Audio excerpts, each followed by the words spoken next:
which, by the way, will be held on their home field. Little extra incentive. Let's take you back to Friday, game 1 of the doubleheader. Florida State up 2 after 4.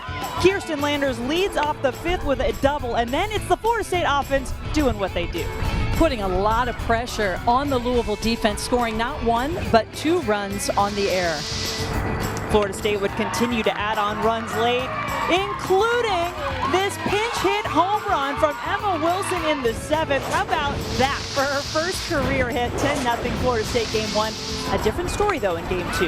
In the bottom of the first inning, Carmen Greenwood gets Louisville on the board early with an opposite field leadoff home run, setting the tone early for the Cards. And she does it again in the bottom of the 6th, this time with a 2-out, 2-run single. She had 3 RBI for the game, and Louisville earned the victory. That win snapping Florida State's 16-game win streak. And as you look back at the summary of these 2 games, just check out that first line. That tells you all you need to know. Louisville 2 for 23 in game 1. Florida State just 1 hit in 22 chances in game 2. So we'll see how both teams respond. Florida State getting that lengthy win streak snapped, just their 3rd conference loss on the season.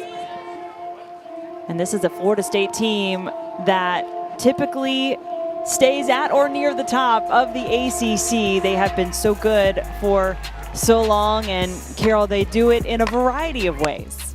Oh, they've just been so dominant over the years in the ACC, always solid in the circle, always solid with their defense. Their offense can score in a variety of ways, short game, long ball. They just know how to win when it matters the most. Starting pitcher for the Cardinals this afternoon, Jennifer Linhart gets the start. Her first year with this Louisville team after transferring in. Oh, and you're going to see her work both sides of the plate with a curveball, screwball combination. Gets a lot of fly ball outs and strikeouts. She has a little natural upspin on all of her pitches. Very fiery in the circle for the Cardinals. Division II All-American at the University of Southern Indiana. And here is a starting lineup for Florida State. No changes as Lonnie Alameda sticking with this group that has consistently done well all season long. Kirsten Landers leading things off for the Seminoles.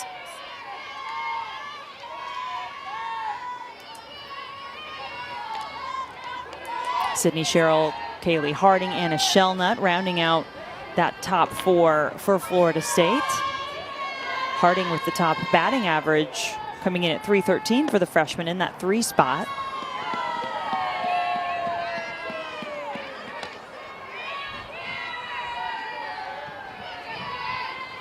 Landers, the only one for Florida State to have a hit in each of the first 2 games. She had that lone hit for the Seminoles in game 2. This does it all at the top of the lineup for Florida State. A true triple threat. Get on base with a short game using her speed. Also can drive the ball in the gaps.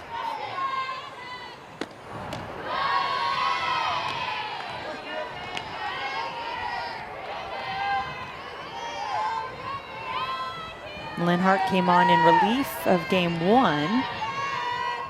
Gets the start here this afternoon. This will be another doubleheader to close out this series. 2-2, swung on and missed. Good start for Linhart. She works at a quick tempo, and look at this upspin on the ball. Looks a little bit like a rise ball. Sometimes it's a high screwball in the zone. She loves to work that upper half. Lots of swings and misses. Now she faces Sydney Sherrill, the All-American for Florida State. Started every game at 3rd base this season. Hits it hard, right to the second baseman, Abby Newman, who makes the play. Taking a look at that Louisville defense. Maddie Newman, I think I left the M off, as I said there, but Bickle at shortstop, Servey at 3rd base, and a different catcher, Taryn Weddle, behind the plate. This is the 3rd different catcher in 3 games for the Cardinals, as Greenwood Funky and Butler around the outfield.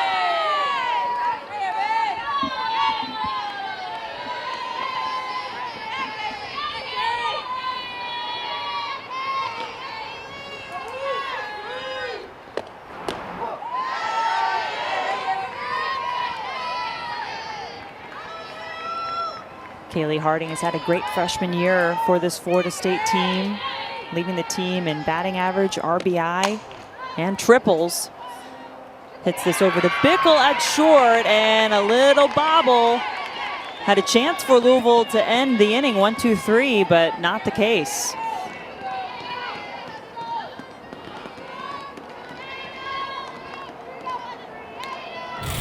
Well, sometimes the balls that are hit, little miss hit, which this one is, Harding's way out in front of it. Bickle lays back on it. The ball takes a hop on her. And this is what Florida State can do to you. They find ways to get runners on base. And then they're going to keep the pressure on by putting runners in motion. So often you see this Florida State team get an extra base here and there, and they start to add up. They lead the ACC in stolen bases.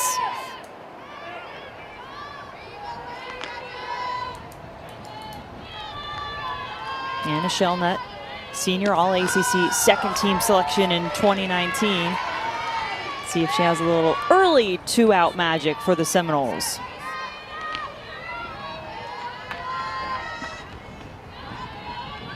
Well, in Louisville, starting a new catcher today with Taryn Weddle. Catches the strikeout there. 2 strikeouts in the inning for Lynn Hart. And it is a special day in Louisville. We will honor the seniors as well when we come back.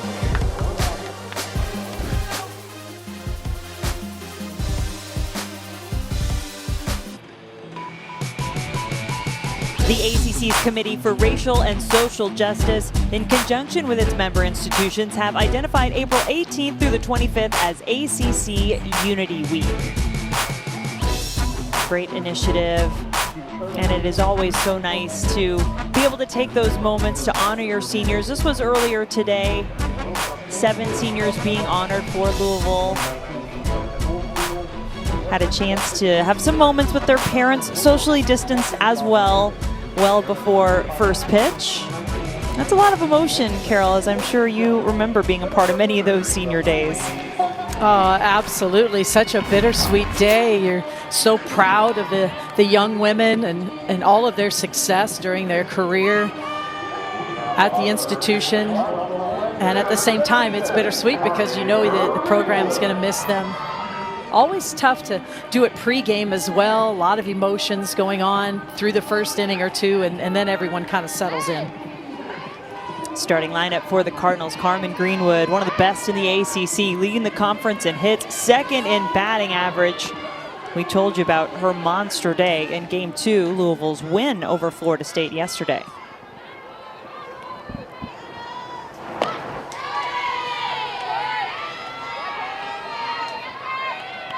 And Greenwood is listed as a senior. She's a transfer from Auburn. But remember, last year, 2020, makes things a little tricky. It's an extra year of eligibility for everyone. So that gives players the option to come back. Did not count against them last year with a shortened season.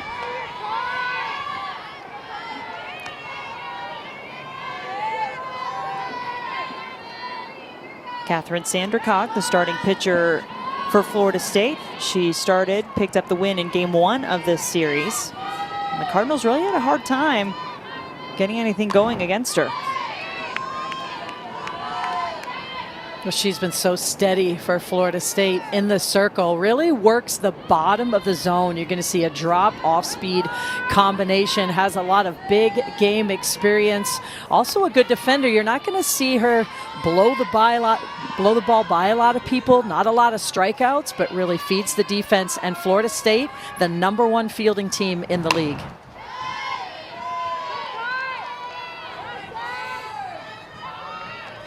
Greenwood going 0 for 3 with a strikeout in Game 1. See if she sees anything or makes some adjustments. As we've talked about, Carol, in a 4-game series, you're going to see pitchers a lot more, and pitchers are going to see batters a lot more. It's certainly a challenge that all these ACC teams are having to try to figure out this season. Oh, it sure is. You know, in a typical weekend, you know, you're going to have 8 to 12 at-bats, and now with a 4-game series, you know, you could easily get up to 20 at-bats against the same pitching staff. And so how creative can you be as a pitcher in getting hitters out? What adjustments can you make? And as a hitter, being able to hit those pitches. Nothing doing for Greenwood. First time around of this game against Sandercock. Oh, what an outstanding pitch as she tucks this drop ball low and in right at Greenwood's knees for the strikeout. We saw some changes for Louisville defensively, not so for Florida State. This team has had the same starting infield all season long, including Shellnut behind the plate. The bunt is foul by Maddie Newman. And you just talked about the fact, Carol, that Florida State, #1 defensively in the ACC. I have to imagine that's a big reason why. No, there's no question. Just consistency that brings. You learn each other's range, kind of know what's going to happen, where your teammate's going to be before the play happens. It's such a luxury to have. And also what it says is they've stayed injury-free, so they've been able to start every game together. And as Coach Alameda told us, you know, on our call with her, they even went out to pre-practice together. They'd take some ground balls together or do some glove work together. So this infield is a very tight-knit group, and that consistency has paid off for Florida State this season. 0-2 pitch is high. Peas in a pod, I think, was the term that Lonnie Alameda used to describe her infielders. Said wherever there was one, you'd always find the rest of them.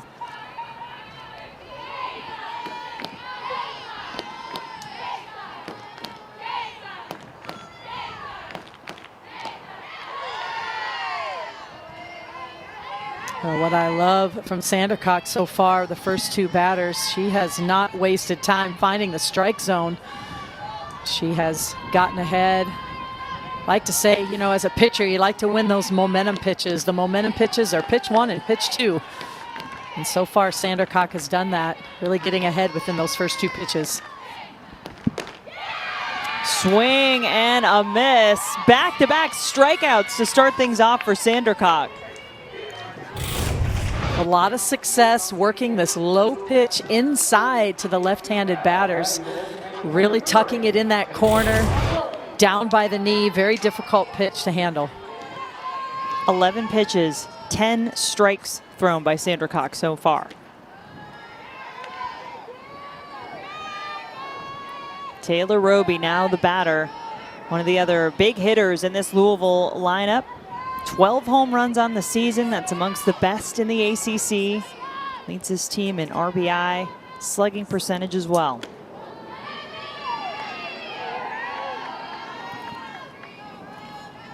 And she's done it on a consistent basis. There's not a team and an opponent that plays Louisville that doesn't have Taylor Roby's name circled in the lineup.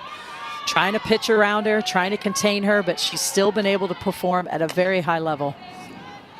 Roby bounces it in the dirt to Muffley, and the play is made. 2 strikeouts, and the defense getting it done for Florida State.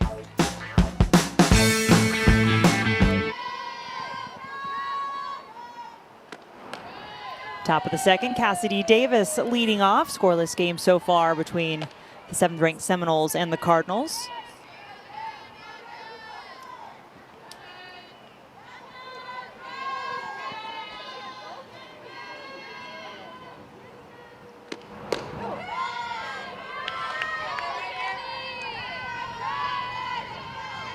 Davis actually leads Florida State in home runs, has 7 of them on the season, but is hitless so far in the series. Yeah, it definitely poses just one of the biggest power threats. As you mentioned, in this lineup, this Florida State team has not hit a lot of home runs coming into this weekend. They've been able to score most of their runs off a very high on base percentage. They draw walks. They use the short game. They take extra bases. They're a scrappy base running team. And then they've been sprinkling in a little power. And Davis is one of those that has the ability to hit the ball over the fence.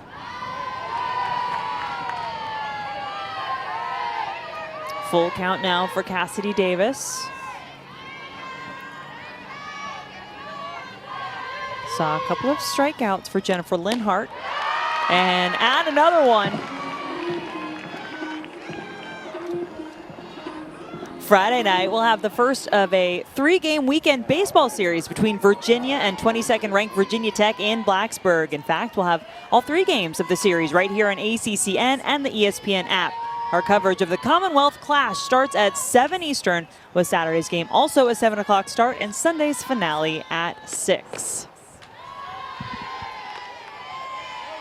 And it's interesting, Carol, you were talking about the fact that Florida State tends to manufacture runs in a different way. They don't always rely on the long ball, except, of course, in that Syracuse series for the Seminoles last weekend, where they merely hit 13 home runs, and they'd had 18 in their previous 33 games. So all of a sudden, the bats really broke out, and I think talking to Lonnie Alameda, you could sense she really hoped she might see those power numbers continue to be on the uptick a little bit for her team.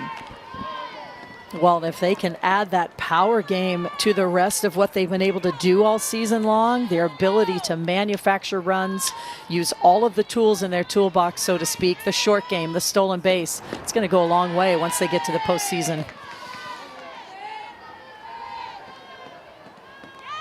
Yeah, you just look overall, batting average, maybe a bit average, right, for a team that's at the top of the ACC, tied for 7th, but tied for 1st in walks. They steal bases better than any team in the ACC. And Jen, that leads to the number of runs. I mean, they're still scoring over 5 runs a game despite the lack of power. Elizabeth Mason showing off some power. How about that for Florida State? She says, I'll show you a little power at the plate. Gives the Seminoles the early lead.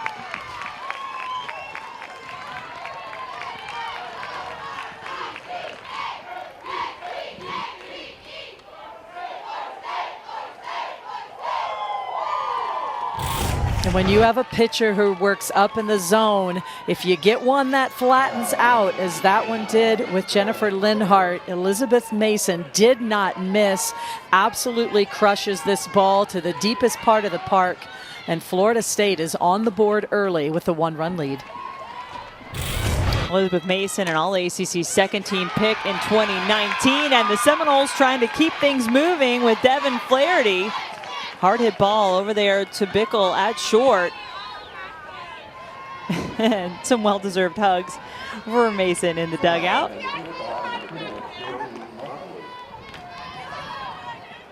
Oh, I like what I'm seeing from Florida State. They know Linhart likes to work at a quick tempo, throws a lot of strikes early in the count as well. They are now jumping on these early strikes, swinging the bat early in the count.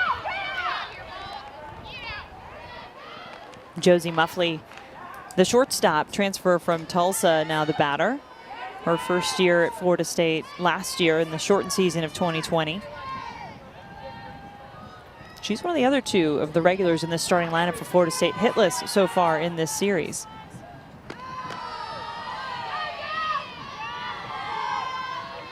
Well, and with Florida State having a runner on the base paths now, especially with Flaherty, who's yet to be thrown out this season, it's not a matter of if they're going to go, it's which pitch. And especially with Louisville, this is the 3rd starting catcher in 3 games. Muffley gets a hit to drop in the outfield. Flaherty makes her way to 3rd, and the Seminoles in business.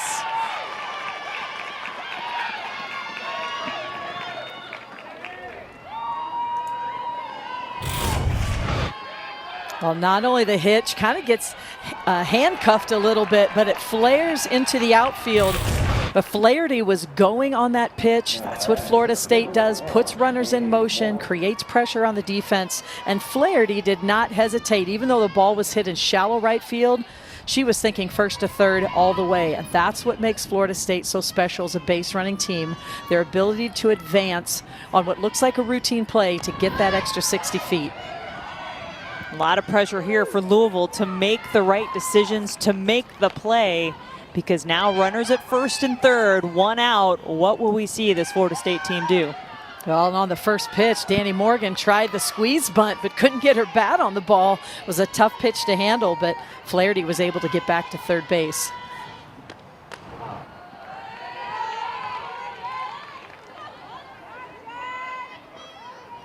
This Florida State offense just keeps you guessing as an infield. Are they going to swing away? Are they going to run? Are they going to use the short game, no matter where the base runners are? Morgan pops it up, and it is caught, so now 2 down.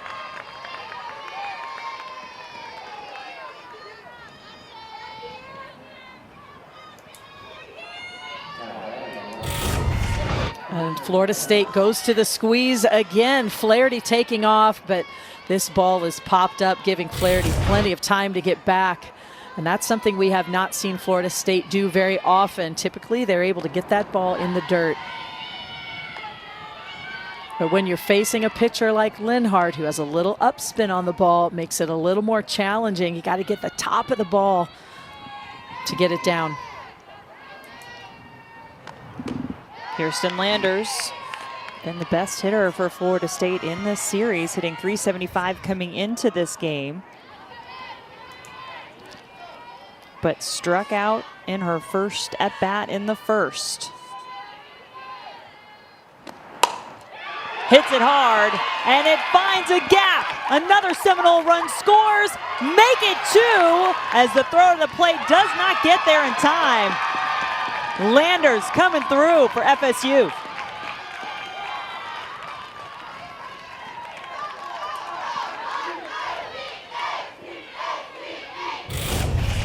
Two RBIs are one of the best stats in the game. You got to earn it. Landers comes through, and Florida State, always pushing the envelope with their base running, not only scores the extra run, but Landers hustles over to get another runner into scoring position.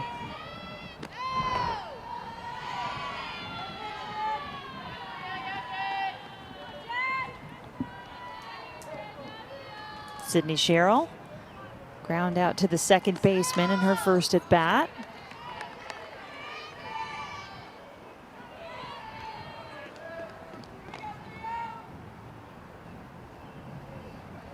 Florida State now really putting some early pressure on Louisville in game 3 of this series, game 1 of a doubleheader today to close out the 4-game series.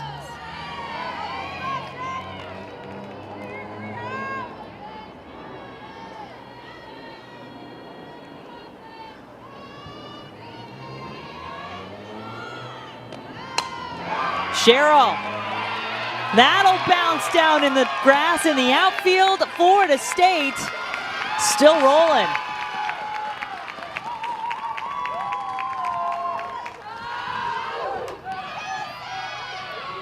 Back-to-back RBI hits. And the leading doubles hitter in the history of the ACC gets another one, this time a 2-out double, scores Landers. It is all Florida State right now early in this game.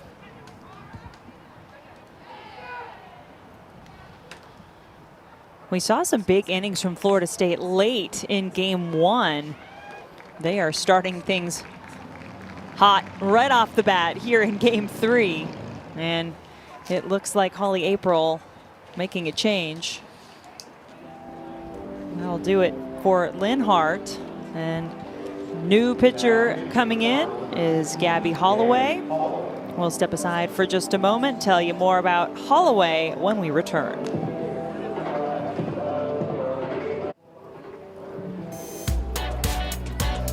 Couple of strikeouts in the first inning for Jennifer Linhart, but then the Florida State bats really getting going. 5 hits, 4 runs, all earned, as she makes an early exit and makes way in this game for the freshman, Gabby Holloway, who started game 1 of this series, wound up taking the loss in that one. And you're going to see a completely different pitcher Then Linhart, who works up in the zone. Holloway's strength, the lower half of the zone. You're going to see a drop, change-up combination. Really feeds the defense, is looking to pitch to contact, control the hitters. Kaylee Harding, the batter. Cheryl on second. Harding reached on an error in the first.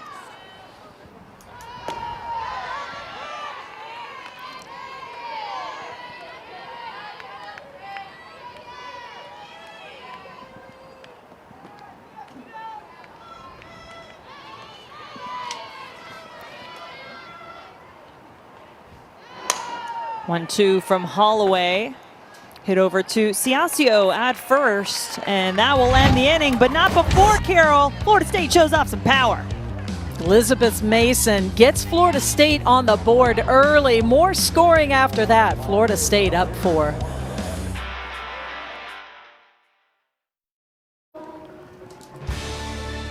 As we come back to Louisville, I want to show you this middle to bottom portion of the ACC standings. And what you want to pay attention to is the top 10 teams are the ones that will advance to the ACC tournament. So right now, Virginia, Georgia Tech, Boston College below that line. But of course, it's close. And a lot of those teams, especially those just above it, including Louisville, jockeying for position. These final few series of the regular season so important. And this is the final home series of the year for Louisville, as they're going to go on the road to Boston College and then North Carolina to finish things out.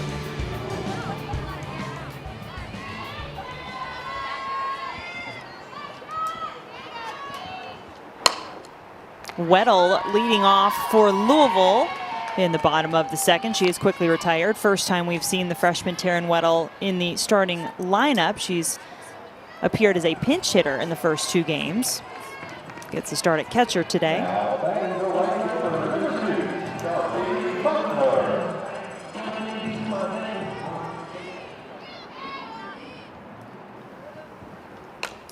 Right fielder Charlie Butler, and Louisville swinging early in these at-bats.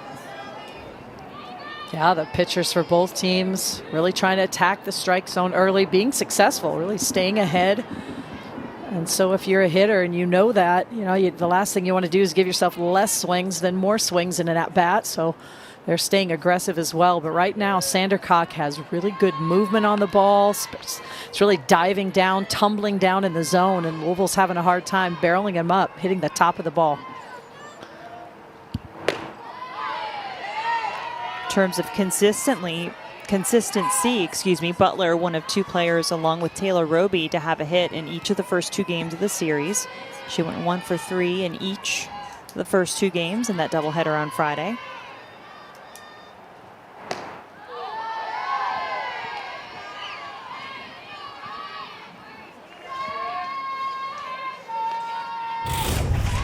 Well, Sandercock really firing on all cylinders. That is a good looking pitch on the outside part of the plate. And another good looking pitch for the 3rd strikeout of the afternoon for Sandercock. And if something's working, you stick with it till the offense proves they can hit it. And right now, Sandercock is working that bottom part of the zone. It's tumbling and diving down through the strike zone. Now it's Madison Ciascio getting the start at first base today for the senior, recognized on Senior Day, but it was a quick at-bat, a quick inning as Florida State leads it 4-0.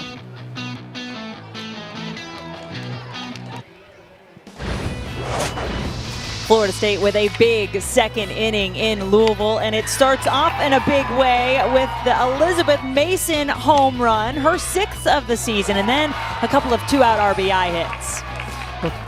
Kirsten Landers gets 2 more for Florida State, and Sydney Sherrill doing what she does best, hit doubles. She gets another one.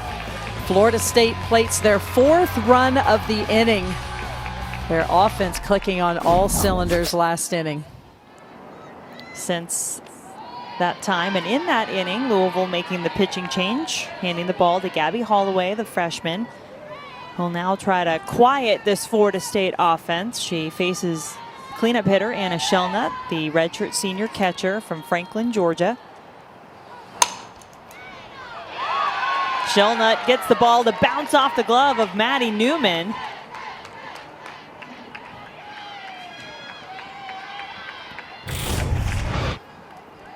Shellnut is on time.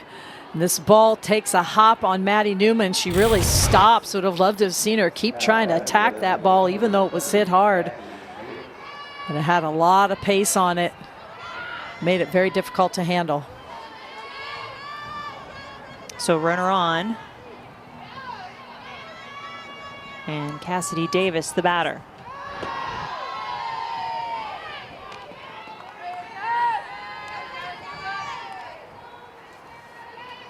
Davis in the designated player position in the lineup.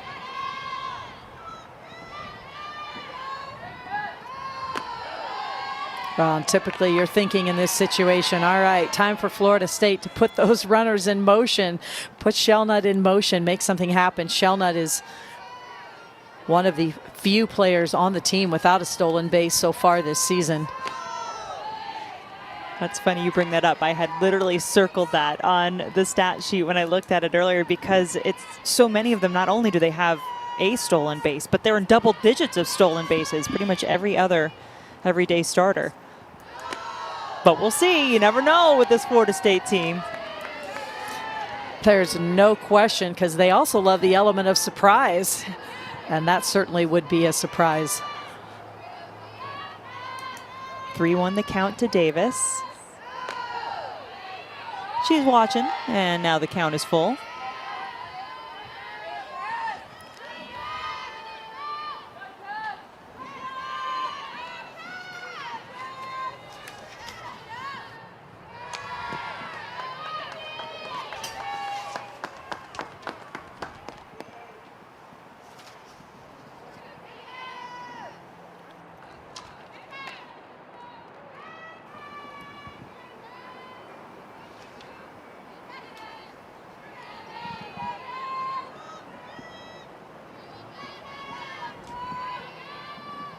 Three-two pitch. Strikeout. Shellnut is going, and she is caught. How about that? 3 different catchers behind the plate for Louisville. All 3 of them, Carol, in this series have caught a runner trying to steal. Well, and this is one of the best double plays in the game. The strike them out, throw them out. It is a complete momentum shift, inning changer for Louisville. No doubt. Now they have to handle the home run hitter, Elizabeth Mason. She went 2 for 4 in game 1, 0 for 3 in game 2, and then really started this game off with a bang with her home run in the second.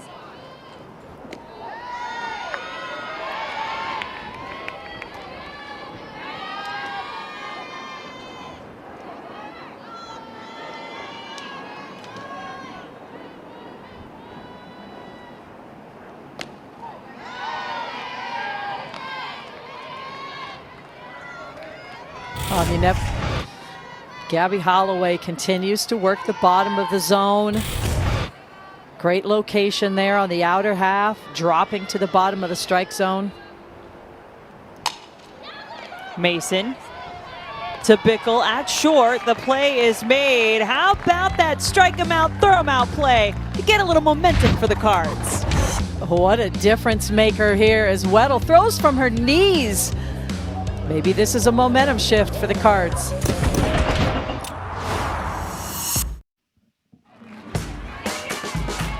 Watch me do what I do.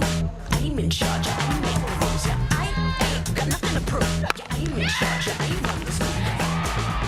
It's nothing like the postseason, and we've all been waiting for it. Been forced to wait a little longer than normal after no postseason in 2020, but we'll have every pitch for you of the 2021 ACC softball tournament from right here at Ulmer Stadium in Louisville, Kentucky, May 12th through the 15th. Top 10 teams in the league making it to that ACC tournament. So these last few series for each team as we head down the stretch, so very important. And Louisville right there in the thick of it, battling. Got a team like Notre Dame that's picked up some great wins over the weekend against a ranked Virginia Tech team. Be some great battles to watch as we continue on.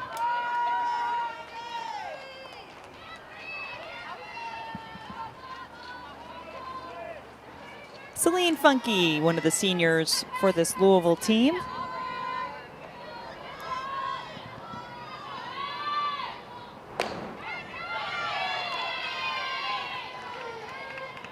Getting a little love on senior day.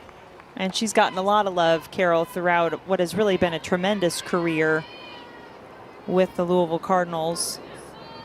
I mean, just a constant in that lineup, a leader, and has struggled, but will take advantage of a misplay there by Sandercock to get the leadoff batter on. Yeah, this play, Sandercock just closes her glove too soon, almost a little bit too relaxed in fielding that ball. And with Funky's wheels, that's exactly what Louisville needs, is just a base runner to try and get some offensive momentum going. Yeah, the Cardinals, not quite the base stealing team that Florida State is, but Funky, one of the best for Louisville. She's stolen 7 bases on the year, just been caught stealing once. And one of the things about this Cardinal team is their pitchers can also hit. So Gabby Holloway, who came on in place of Jennifer Linhart to pitch, will also take her spot in the lineup.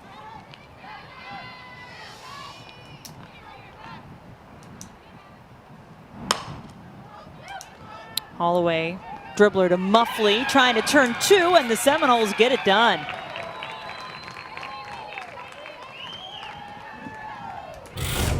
Florida State is #1 in the league in terms of fielding and turning double plays. They make it look easy.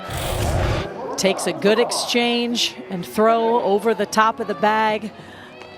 And Flaherty with the strike over to first base. They can get it done with 1 pitch to get 2 outs. Again, a big momentum shift on defense now for Florida State. Yeah, back and forth we go. As we have seen in this series, I mean, the first game started off really tight between the two, wound up being a dominating 10-0 win for Florida State, but the Seminoles really getting a lot of that run production later in that game. And then Louisville coming right back around, showing great fight in game 2, picking up the win 5-1. Now the early advantage for the Seminoles. So we're in the bottom of the 3rd. Bottom of the lineup here for Louisville, and Sydney Bickle, the freshman, getting the start at shortstop, as she did in game 2.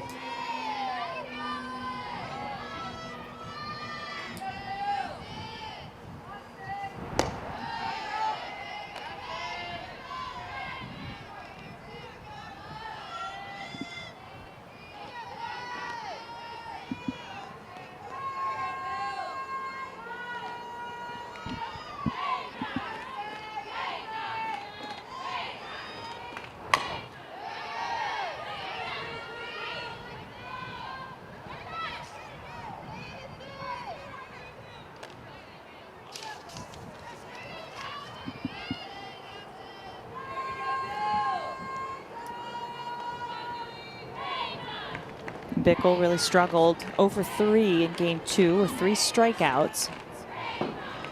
Just 7 hits on the year. And add another strikeout to the tally. Sandercock finishing off the inning with a flourish. Seminoles looking good on defense, and Sandercock looking good in the circle as the 7th ranked Seminoles lead it 4-0 at the end of 3. As we welcome you back to Louisville, we'll take a look at today's Player Spotlight, brought to you by New York Life.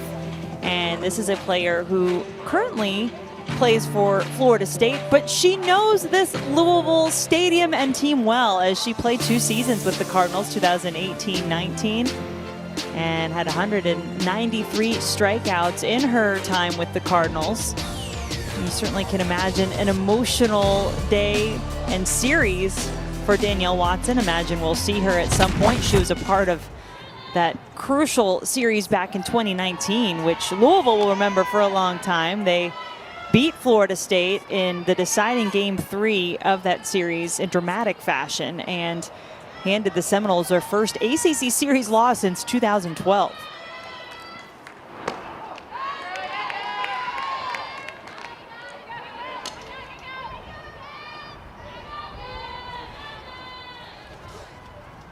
Devin Flaherty leading off the inning for the Seminoles.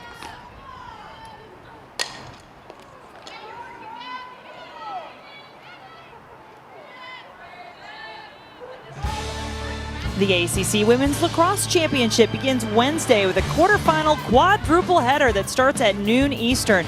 ACC Network and the ESPN app are your home for all 7 games of the tournament, hosted by North Carolina at Dorrance Stadium.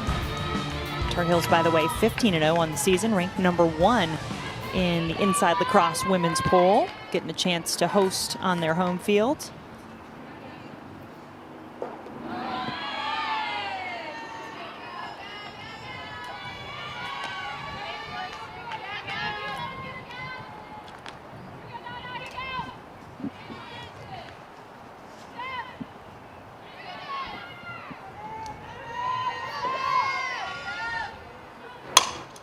Two.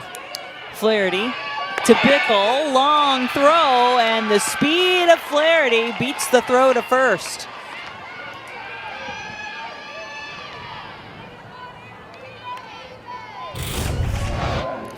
Florida State's been doing this all season long. It's a slap right into the dirt. Bickle couldn't have played it any better. Attacks it, throws the ball on the run, and just too much speed from Devin Flaherty as Florida State gets the leadoff batter on.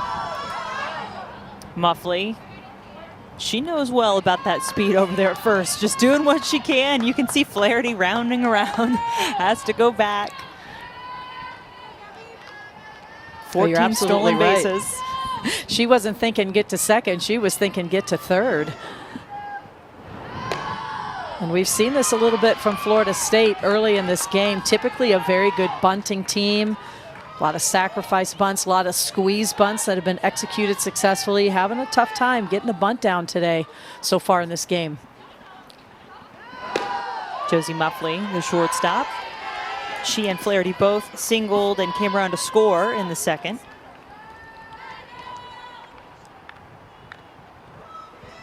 And look at those stolen base numbers. Pretty impressive what the Seminoles are doing. And it's the differential. It's the differential, the overall number as well. Not only are they stealing bases at a high level, they're also number 1 in the league in terms of throwing would-be base stealers out. So that gap between the amount of bases they get on offense versus what they're giving up is tremendous.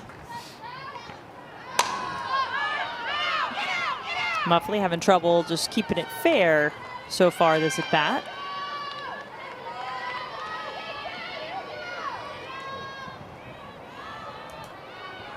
Former hockey baseball player from Portage, Michigan. Excuse me there, Carol.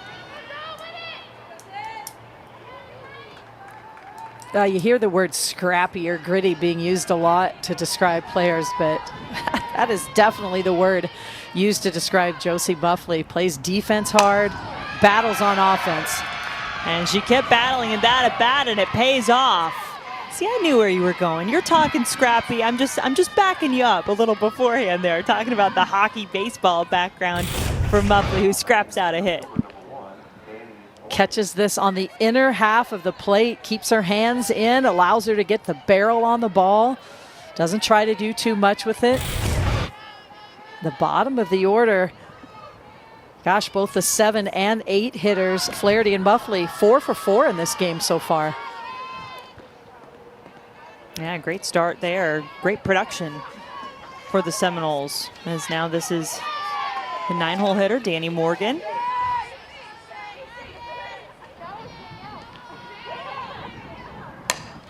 Two on, no out, and no play to be made.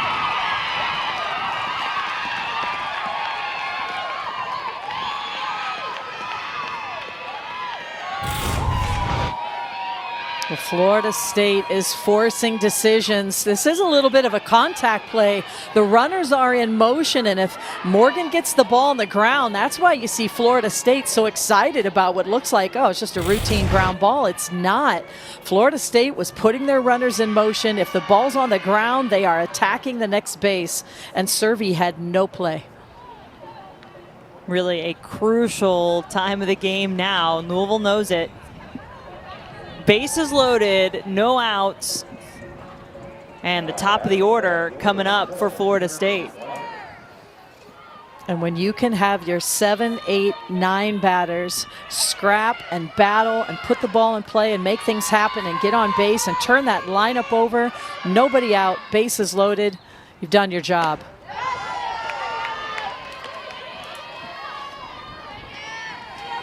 Peyton Hudson warming up in the bullpen for Louisville. Already seen one pitching change for the Cardinals. Holloway coming on in place of Linhart. Landers, last time she was up, drove in 2 runs, singled.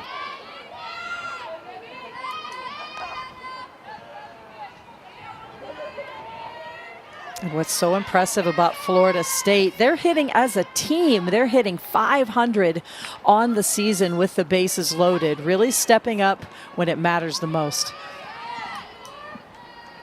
0-2 pitch.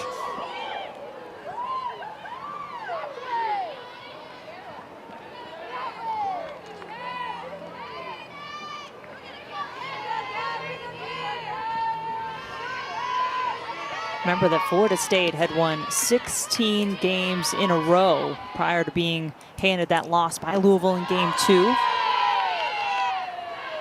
Felt they had really hit their groove, were putting up some big numbers in that win streak as well.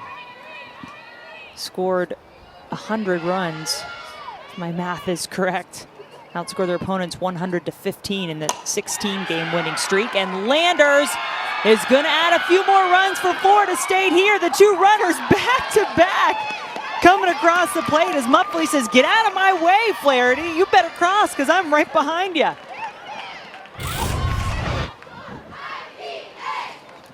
Landers gets a pitch up in the zone, and you can see Flaherty's tagging up at third, but Muffley read that ball right off the bat and was able to play a little game of catch. And once again, Landers coming through.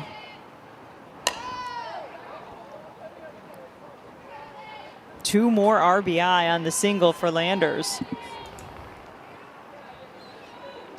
And Florida State again stepping up with the bases loaded and coming through those pressure hits, kind of hits under duress. They have found a way all season long. Still no outs in the inning. That's the really concerning part if you're Louisville. Landers at first, Morgan at second. Sydney Sherrill, the batter.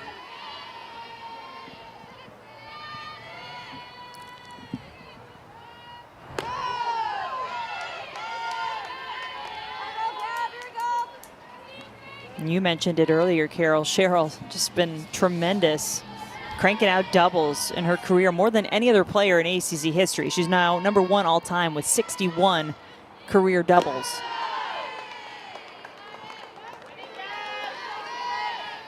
Just an elite hitter and has been her entire career. Has a knack for swinging at good pitches, driving them deep. Extra base hits.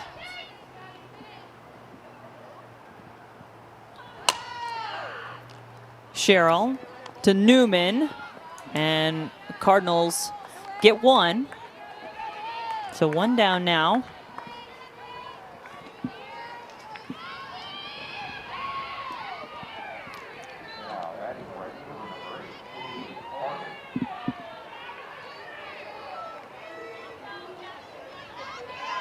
Sherrill on board with the fielder's choice. Runners on the corners, 1 out for the freshman from Murfreesboro, Tennessee, Kaylee Harding. Swinging at the first pitch, and why not? Drops it into right field. Seminoles score one more. The ball gets away at third. Another run coming across the plate. And this is what they do.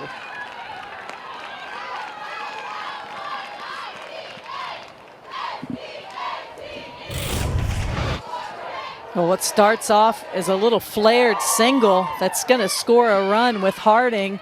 It forces Louisville to make a lot of throws by extending another 60 feet with Cheryl.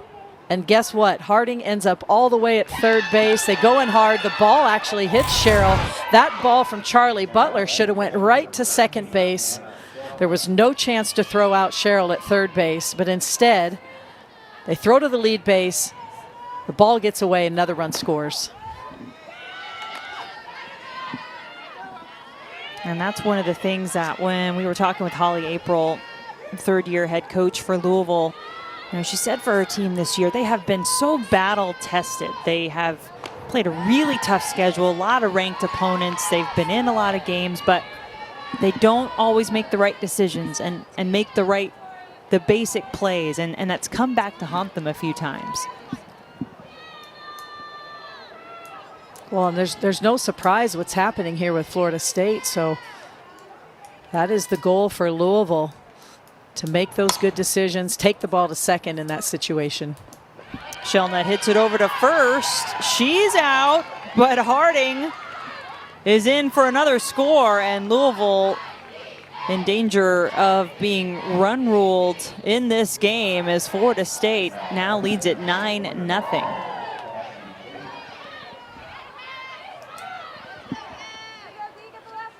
Cardinals are going to have to come up with some offense. But right now, they just need to figure out a way out of this inning.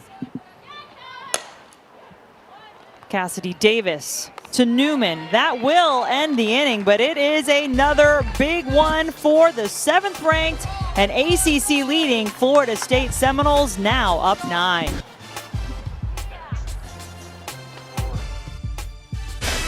Catherine Sandercock has been exceptional so far in the circle today. 4 strikeouts and only 30 pitches thrown through 3 innings. She's been very efficient.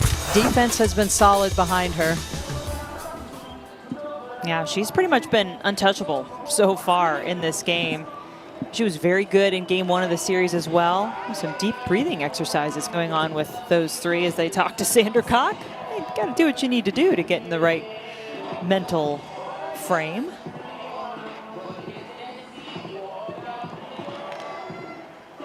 Well, there's not a pitcher that doesn't love a long offensive inning and scoring a lot of runs, as Florida State just did. They just scored 5 runs in the top of the 4th, but you're sitting for a long time as the starting pitcher. You got to get up, get moving, throw a little bit in the bullpen, kind of get your mind right, so to speak, to get back in the circle. Yeah, because no easy feat to start things off. Louisville leading off with their leadoff hitter, their best hitter, one of the best bats in the ACC, in Carmen Greenwood.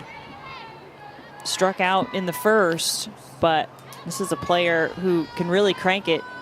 Came into this game hitting .449. That's second in the ACC. Check swing. What a grab by Cheryl! That's just not fair. And she may need a minute, but what an effort to make that catch. Well, we all know how good she is on the offense side of the ball, but how about this defense? Completely lays out. Look how far she travels at full speed, laying full out, keeps her eye on the ball. What a great effort by Sydney Sherrill. The 2019 ACC Defensive Player of the Year, All ACC First Team selection, showing you why.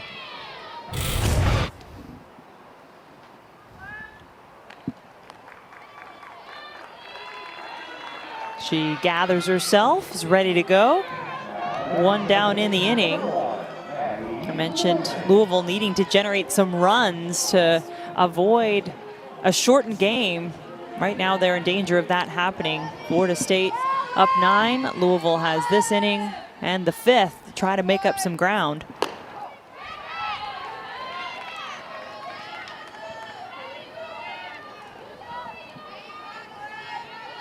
Maddie Newman, the batter.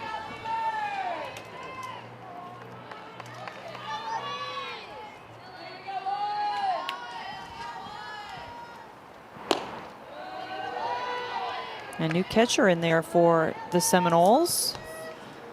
Taking the place of Shellnut is Kaya Lepresti, the redshirt freshman we saw as a pinch hitter in game 1. Now getting some time behind the plate.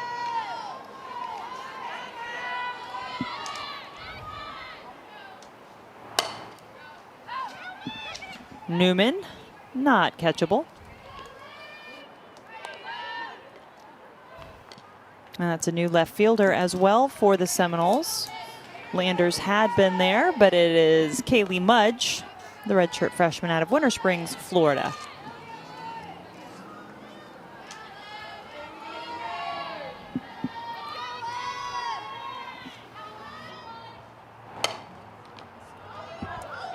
Ball does get past Zandercock, and that allows Newman to get on base.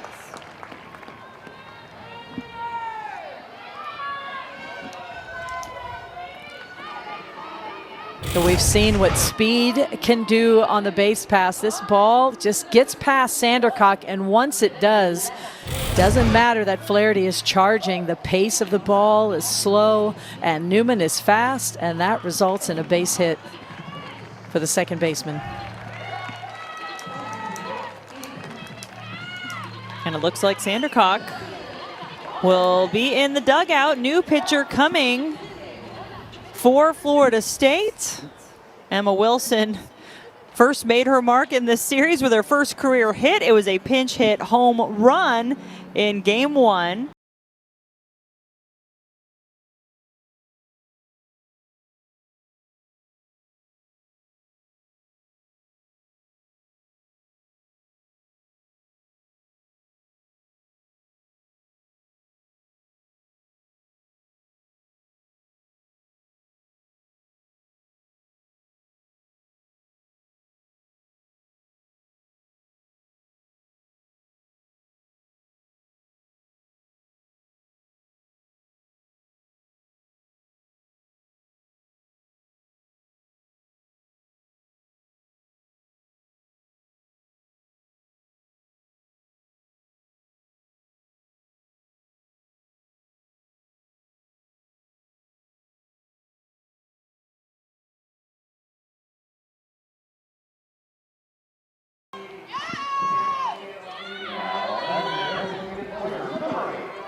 So Wilson against Roby. Taylor Roby, not an easy batter to face for your first one of the game.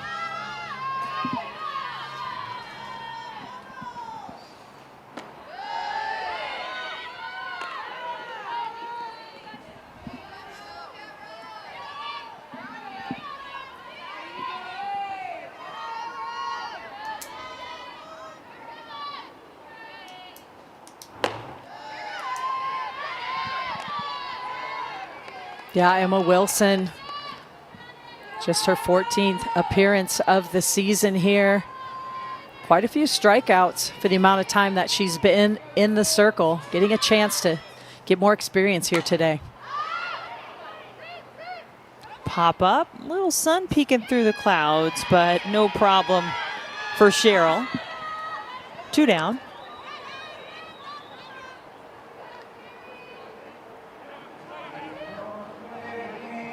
That's just how it goes sometimes, Jen. You know, it hasn't been sunny in Louisville all day, but as soon as a fly ball goes in the air, it goes right in the sun. And credit to Cheryl for making the catch. Taryn Weddle, the batter. Louisville catcher today. Yeah, it was pretty overcast when we started things off, and some rain, a lot of it, that happened yesterday. The reason why this 4-game series was split into 2 doubleheaders. That was not how it was originally scheduled, but we wound up playing a doubleheader Friday.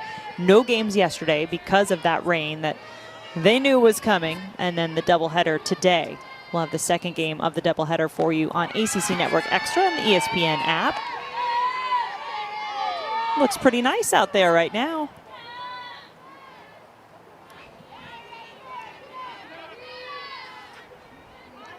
Louisville fans liking just about everything but the scoreboard so far. As the 7th-ranked Seminoles flexing their muscle, especially in the top half of this inning, adding on 5 runs, extending that lead to 9-0. Well, it is a very challenging ACC schedule this year. A lot of quality teams in the league, but it's a very familiar face at the top. Strikeout will do the job, so well done by Emma Wilson. But how about this gem from Sydney Sherrill? Sydney Sherrill laying all out to make the play. It's all Florida State.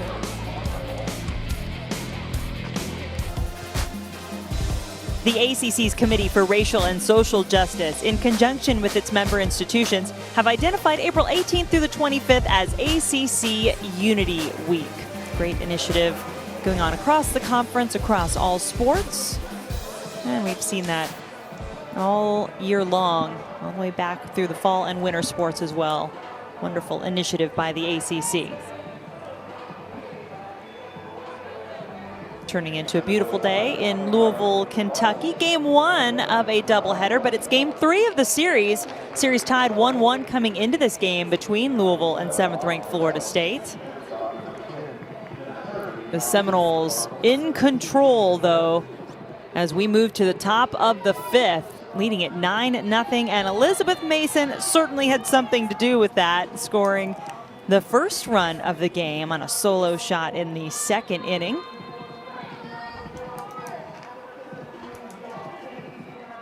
Meanwhile, Peyton Hudson, the 3rd pitcher to take the ball for Louisville today. She'll take over.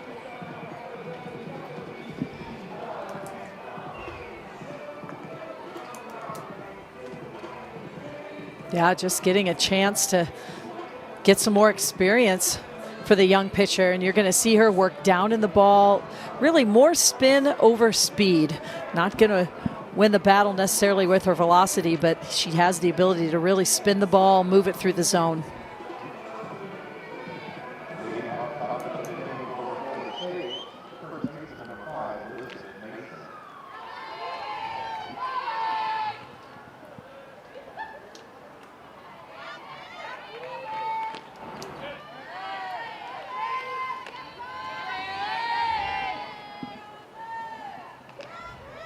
So Hudson will see if she can cool off Mason, who did ground out in her 2nd at bat, but you know she feels confident after seeing the ball do this off of her bat in the 2nd inning. Oh, just got the scoring started. And Mason was showing you she has that home run power.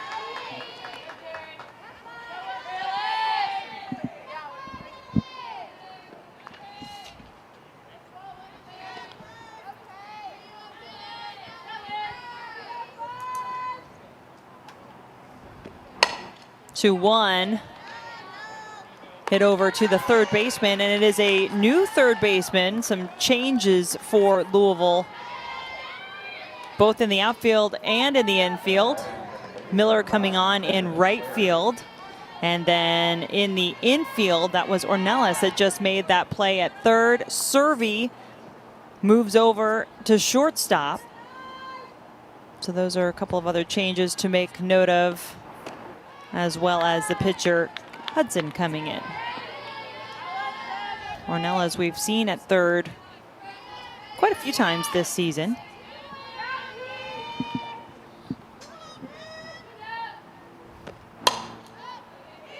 What do you make of these changes late in this game, Carol, by Louisville? Well, number one, just giving more players an opportunity. Right now, the score is never, the game is never over till it's over, but a huge deficit for Louisville with really 3 outs to work with to extend the game. Just giving some players more opportunities, more experience, more at-bats.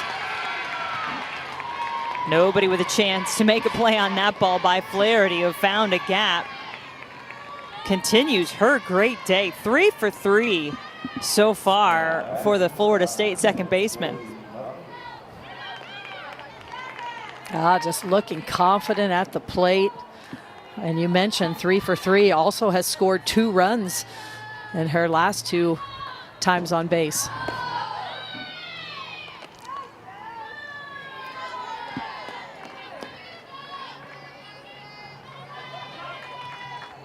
One-0 count to Josie Muffley, who also, we talked about the production at the bottom of the lineup. She's also 2 for 2 and has scored twice so far. Puts this ball in the air, deep but catchable in center for Funky, who knows she's got to turn quickly and get that ball in. Does well to do so.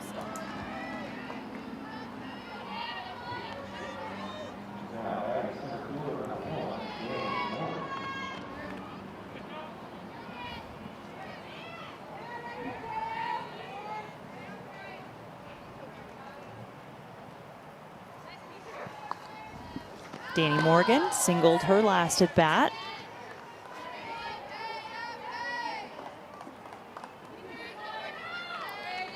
You know, you see Danny Morgan's numbers hitting around the 250 mark for the season, but when you look at her ACC stats, she is well above 300, and that what that says is she is trending in the right direction as the season progresses. And as the competition just gets a little tougher throughout the season. And when you have a 9 batter that's trending in that upward direction and turns the lineup over quicker, that's a positive thing for your offense. Been a lot of positives for this Florida State offense today in this game. 9 runs, 11 hits.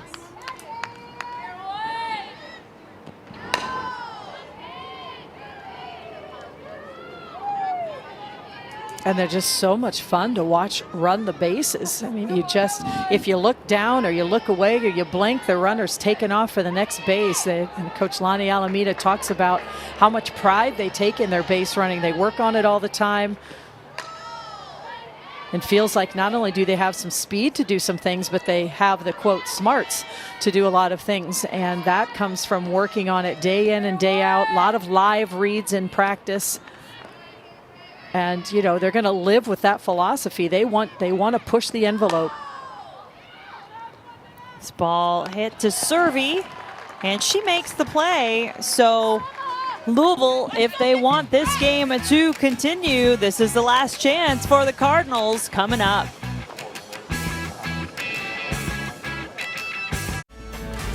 I don't think we talk about Kayla Kowalik enough at all. I don't even think if we've talked about her. How far can you go with a one-headed monster? They gave every other team hope that they can beat Oklahoma. Too many benevolent balls, too many walks. If you're intimidated, you're done. Amanda, if you strike me out once, you're not going to do it again. Always great discussions to be had on the 7 Innings podcast. And how about this question that was sent in? It's pretty timely to ask right now, I think. Carol, should college softball get rid of the 8-run rule? What say you? Well, this has been a conversation for years within the softball community. I am a fan of getting rid of the 8-run rule. Softball is one of the few sports that says, well, when the other team is up by too many runs, you know, the game is over. And with the amount of offense teams can generate within an inning, within a couple innings back to back, it's just a little bit of a different game than it was when that rule was instituted. It also can get a little confusing to fans. They buy a ticket, they come to the game, and they expect to see a full 7-inning games, and you know the game's over in 5 innings. So it's just a lot of conversations about that. There are still a lot of facilities throughout the country that do not have lights, and with the doubleheader still being in play, that's a big reason why it's still kind of in the mix. But it'll be interesting. It's a rules proposal year. Coaches get a chance to weigh in on that. Ultimately, the rules committee makes the decision on that. Could have a new rule for the 22-23 softball rules book. I'll always appreciate your perspective on that, Carol, and you certainly can come at it from both sides in your current role as NFCA executive director and then also many years as a coach. So appreciate hearing your thoughts on it there. Of course, we are in danger of that happening here. Florida State up 9, and Vanessa Miller getting her first at bat in the game. And she came on in right field in the last inning, and she goes down with a strikeout. The Huddle crew will be back tonight with their spring review show. Kelsey Riggs hosts along with Mark Richt, Eric McLean, and EJ Manuel. They'll break down all the storylines coming out of the ACC spring practices and games.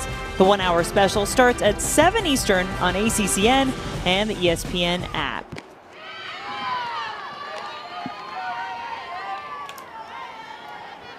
Madison Ciascio, the batter.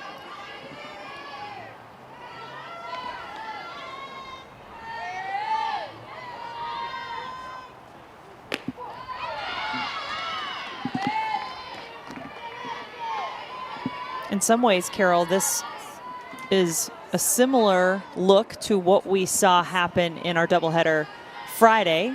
Florida State won that first game 10-0. Did it in a bit of a different way. Got a lot more runs late. It was not a run rule shortened game. But don't count these cards out. That's one thing we've learned, I think, in the series history against Florida State, but also in this particular series. Well, there's no question. Just Friday was a complete flip-flop. The amount of offense Florida State had in game one and the amount of offense Louisville had in game two as they bounced back very quickly. And to your point, sometimes when you have a certain location you go, it's just a little tougher to win there. And that's what we've seen from Florida State here in Louisville.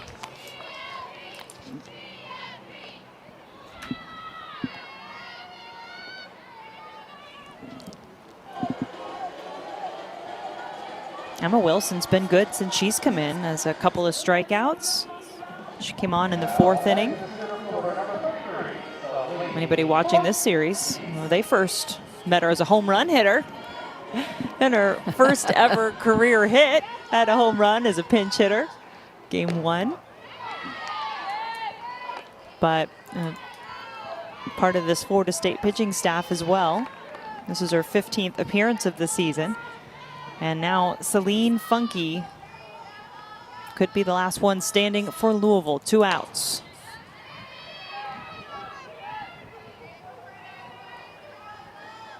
Just been a very efficient defensive performance. Sandercock did have the air on the ball back to her. But other than that, they have been very solid. A lot of ground ball outs. And that consistent infield that has started every game together continues to perform. They get a chance to do so here.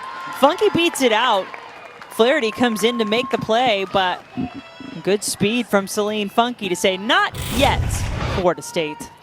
There's not a lot of pace on this ball. It's an outside pitch that she pulls.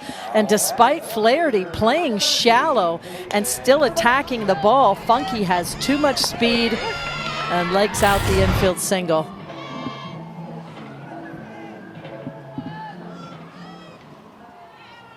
Now the pitcher, Peyton Hudson, at the plate. Funky going for second, and they got her. Little too ambitious, but that throw will end the game. That's Kyla Presti behind the plate for Florida State, getting it done. Oh, as they are the best in the league at throwing runners out. It's how quickly Lopresti gets rid of the ball. A snap tag from Muffley, who makes it look so easy. And that's the ball game. Very close play, but Florida State's defense makes a statement to go along with their offense today in the victory. Yep, we saw a double play as well by the Florida State defense. Not letting those 9 runs hog up all the attention, but this sets us up for game 4 of this series. It'll be coming your way approximately 30 minutes or so. You can find that on ACC Network Extra and the ESPN app. We'll see how the Louisville Cardinals bounce back in their final home game of the season. At least in the regular season. ACC tournament will be coming to Ulmer Stadium, and the Cardinals trying to get there. They've got some work to do to keep up with the 7th-ranked Seminoles. That'll do it for this game. I'm Jen Hildreth, and for Carol Bruggeman, we say so long, send you to All ACC.